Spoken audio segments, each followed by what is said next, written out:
In this deep forest is where deep cracks were heard and rushing footsteps were also heard. Pigs' footsteps grew louder and louder as they ran in fear, their loud noises heard throughout the forest. But unbeknownst to this clueless pigs upon them was a big net, which was unfortunately set free heading upon this poor pigs as they screamed for help. That unfortunately never came as they met their demise.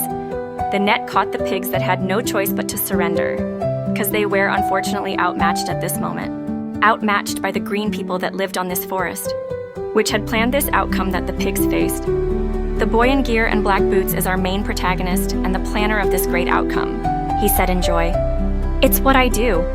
Louder to the other green companions can hear him. The second female protagonist laughs at him and teases him, saying that half of his creations don't work. But he responds in confidence and joy that at least it innovates its trail and error, revealing that even if his creations fail, he will not give up, but he will push forward regardless. The others, on the other hand, praised the male protagonist for his strategy and creations, despite hearing what the female protagonist just commented about half of his creations being failures. But unbeknownst to them, there he was, standing there aiming at them, waiting for the right moment and the right angle to catch up on one of them using the bow and arrow. And it seems that he had heard the screams of the pigs, and now he's here to avenge them, or is he? He lets go off the arrow at that moment when he saw the opportunity, the moment, and the chance he has, hoping that his strategy had gone to plan, as he thinks that he has more than enough targets to choose from on that angle. But unfortunately for the shooter, the main protagonist seems to have sensed something coming from that angle. He then shields the female protagonist from the arrow that was moving at utmost speed, leading the arrow to the nearby tree, missing its prime target in the meantime. But the shooter did not give up and continued to shoot the others as they started to run for their lives.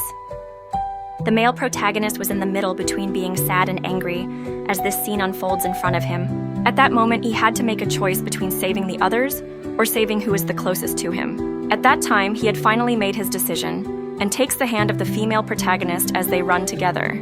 But the shooter was not going to let that slide as he jumped from his hiding spot and followed them. But seems he was not alone on this spot, but with his two companions who seemed to have witnessed the green people also. The two protagonists run for their dear lives as they've separated from the others who ran to the different directions also.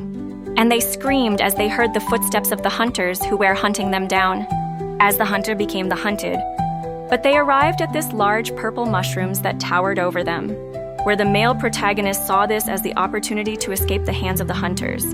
He jumped onto the mushroom with much strength as this was his first and last chance of surviving the hands of hunters. Poof! The mushrooms spread the white smoke, and there is where the male and the female protagonist disappeared to thin air. The man only saw the smoke as they coughed in disappointment and in disbelief that there are goblins who are smarter. But they never cared, as this was just sport for them and exercise as they went back to their daily tasks.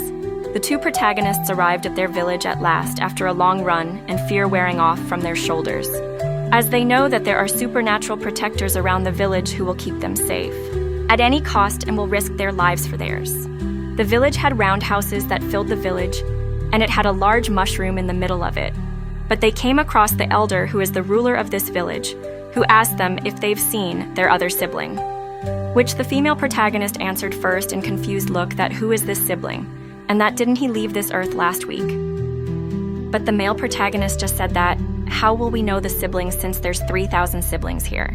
Later they had a speech which didn't go as well. The male protagonist was shocked that even if there are more of their people dying each day, that the elder proceeded to make more people go out to the forest to hunt hunters.